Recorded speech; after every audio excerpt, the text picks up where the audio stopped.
Did Candace Owens just expose the shocking beef going on between Erika Kirk and Charlie Kirk's parents? All right, you guys, happy Friday. And I'm just going to jump right in and tell you that somehow all of my investigations are converging. Like literally all of them that we've done on this show. Guys, this is drama nobody saw coming. According to Candace, this beef isn't just about public image or mysterious behavior anymore. It's about money, property, and cutting Charlie's parents out of his legacy for good after they began doing their own investigations into his death. Rumor has it that Charlie's parents believe he was set up by someone close to him. So buckle up, guys, as we dive straight into this drama and figure out why many people online seem to believe Erika wants to cut off Charlie's parents, and why does she seem to be at the center of every scandal tied to Charlie's death. I don't know how it's possible, but Charlie Kirk's assassination is pulling in all of these elements, and we need to speak a lot more about the Calvary Chapel. So the sudden and tragic death of Charlie Kirk didn't just send shockwaves through the conservative movement, it ignited a firestorm of controversy. And at the heart of the drama is none other than his BFF, Candace Owens. You see, after a series of startling claims, Candace has captivated the public and turned a private tragedy into a high-stakes public drama. And she insists that Erika Kirk is at the very center of it all. Now, from the very beginning, Erika Kirk's demeanor has been the subject of intense public dissection.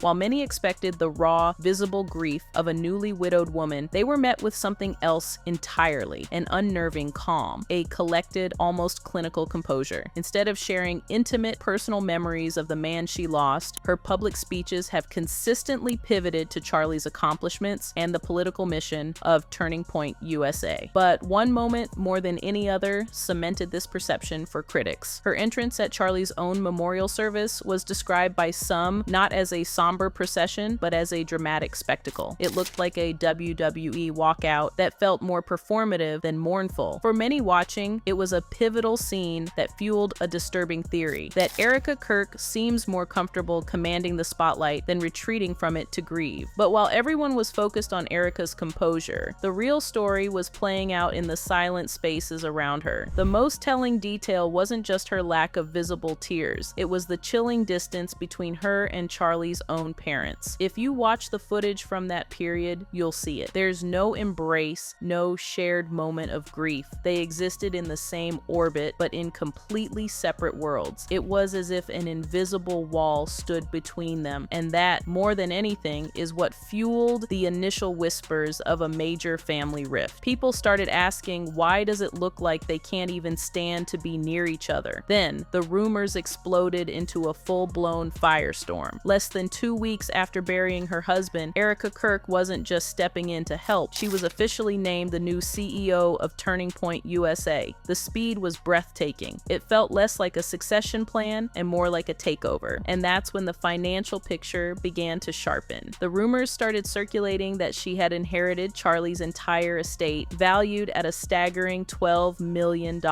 Not only that, rumors of Erika trying to cut off Charlie's parents started going viral. Now, to add to the drama, donations to TPUSA reportedly surged in the wake of the tragedy. So now, the narrative wasn't just about a strange emotional disconnect. It became a simple, damning equation. Erika's swift rise to power, plus a massive personal financial windfall, plus a surge in organizational donations, all happening while the parents of the deceased are being visibly shut out. The question shifted from, is she grieving strangely, to the much darker and more direct, did she have a motive? Anyway, Candace Owens zeroed in on what might be the biggest mystery in this entire saga, the deafening silence of Charlie Kirk's parents. In a case drowning in noise, speculation, viral videos, and political posturing, the utter absence of Robert and Catherine Kirk is a void that screams for attention. She pointed out the brutal contrast. While Erika Kirk and a rotating cast of powerful figures have commandeered the narrative, Charlie's own parents have been virtually erased from public view. They aren't aren't just grieving privately, they have been systematically edited out of their son's legacy. For Candace, this isn't a coincidence. It's a red flag signaling a catastrophic family fracture and a deep, fundamental lack of trust in their daughter-in-law. That contrast was never more painful than at the Medal of Freedom ceremony. On one side, you had the public performance of tribute. On the other hand, you had the raw, unscripted reality of loss etched on the faces of Robert and Catherine. Their grief was palpable, quiet, and isolated, a world away from the spotlight Erika comfortably inhabited. And this is what breaks the pattern entirely. In almost any other high-profile murder, the parents become the relentless engine for justice. They are on every news channel, holding vigils, demanding answers from law enforcement. It's a familiar and heartbreaking script, but Robert and Catherine have thrown that script away. Their silence is a profound break from the norm. There are no press conferences, no interviews, no social media statements, just a resounding and clearly deliberate quiet. This absence has not gone unnoticed. Online, their silence is a roaring topic of conversation. It's the key piece of evidence that doesn't fit the official story. For a growing number of people, the parents' refusal to participate in the public narrative isn't just odd. It's the most telling sign that the truth about Charlie's death is far darker and more complex than anyone is willing to say out loud. Their silence isn't empty, it's an accusation. You see, throughout this entire drama, Erika Kirk has proven to be the biggest question mark of all. While the world watches and demands answers, she has remained in a lane of calculated ambiguity, posting vague messages about faith and healing, but never using her platform to demand justice for her own husband. There are no tearful press conferences, no angry calls for a thorough investigation. It's a silence that feels, to many, less about grief and more about strategy. This quite stands in the starkest possible contrast to the crusade being waged by Candace Owens. While Erika is silent, Candace is a vocal avalanche, relentlessly challenging every facet of the official story. She has stated outright that she does not believe the alleged shooter Tyler Robinson acted alone. According to Candace, this was a conspiracy. Her accusations are direct and far-reaching. She claims the federal government is fabricating key details about Robinson, including his mental state and the very existence of a full confession, in order to neatly wrap up a case that is far from closed. But the most chilling part of her narrative is the personal betrayal. Candace shared that Charlie Kirk himself came to her in a dream, revealing that the betrayal came from someone close to him, and she claims this spiritual warning is now being backed by real-world evidence that points the finger directly at Charlie's inner circle, implicating both his wife, Erika, and the board of Turning Point USA. Then came the bombshell that seemed to confirm the deepest suspicions. Candace revealed that Charlie's parents were the very last to be informed of his death, and when the TPUSA communications team finally did call them, the focus wasn't on condolences. It was a cold, immediate demand for Charlie's laptop and phone, claimed as organizational property. When his grieving parents refused, those devices mysteriously vanished into thin air. TPUSA says they handed them to the FBI, but the FBI has never confirmed receiving them. So you're left with an impossible to ignore picture: a widow who won't demand answers, an organization more concerned with securing hardware than comforting a family, and two missing devices that could very well hold the truth about what really happened to Charlie Kirk. Now, here is the moment this entire case pivoted from speculation to something far more concrete. In a stunning interview aired by Candace Owens, Charlie Kirk's parents, Robert and Catherine, presented what may be the most crucial evidence yet: handwritten notes from Charlie himself. And these weren't just random jottings. In his own handwriting, Charlie expressed deep concerns for his own safety within Turning Point USA. But one note was so specific, so deliberate, it sends a chill down your spine. It read, "If anything happens to me, tell Candace everything. She's the only one who can bring the truth to light." This wasn't a vague fear, this was a premonition. He named his chosen messenger, effectively writing the script for his own investigation,